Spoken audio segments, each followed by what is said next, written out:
and I don't believe this chart, but I like it. I use it all the time. It said during 2019, we had 0 terrorists. It's impossible, I think, but they said it. I'll take it. Where is Brandon? Brandon, is that right? 2019, the great Brandon Judd. 2019 from Border Patrol. 2019, they had 0 terrorists coming in. Now, I think it has to be, I'm sure some got in a little bit, but not very many. But they had it down at 0, so I use that all the time.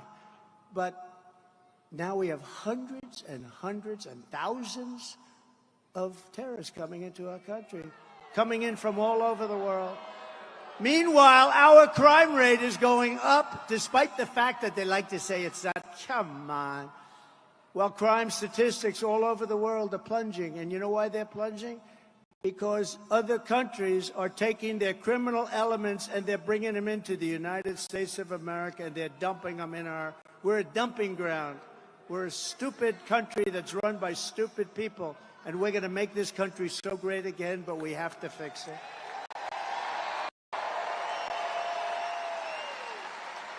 In Venezuela, which was ridden with crime, crime is down 72% because they're sending all of their criminals to the United States of America. Now think of it. Next year, what we'll do? Oh, if they win, I never want to say, I never say, we're going to win. They cheat like hell. We got to get out. We got to, too big to rig and all that stuff. But if they ever got in, we will have another meeting. We'll do it in Venezuela because it'll be much safer than any place in the United States. Because by that time, we'll have all the criminals from all over the world in our country, because that's what's happening. You're not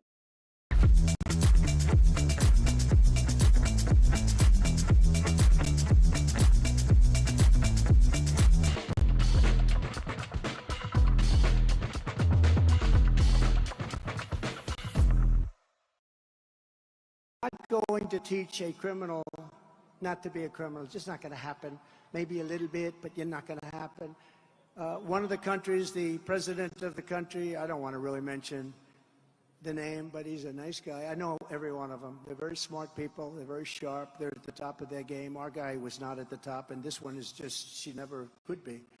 By the way, lousy student, failed her law exams. Did you know that she couldn't pass her bar? She couldn't pass her bar exams. Okay, does anyone know that? They're not going to do. They say that on NBC News. Ladies and gentlemen, we have breaking news. Kamala Harris could not pass her bar exams. But she's going to be a great president, right? No, she couldn't pass her bar exam. She couldn't pass anything. Couldn't pass everything.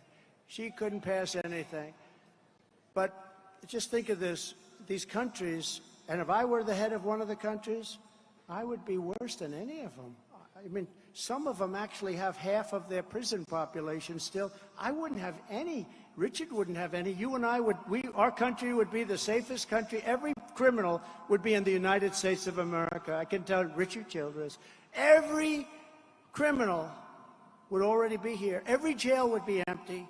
Every mental institution, insane asylum would be empty. They'd all be in the United States. And that's what, in a short period of time, that's what's going to happen. We're going to have all of their criminals.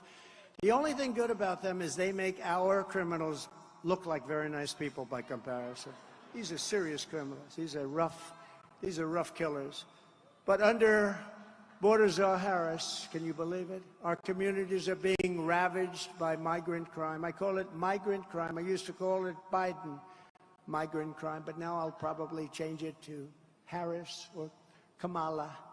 You know, it took him about, 4 years to pronounce her name right, and then she did an overthrow. That was a very undemocratic move, wasn't it?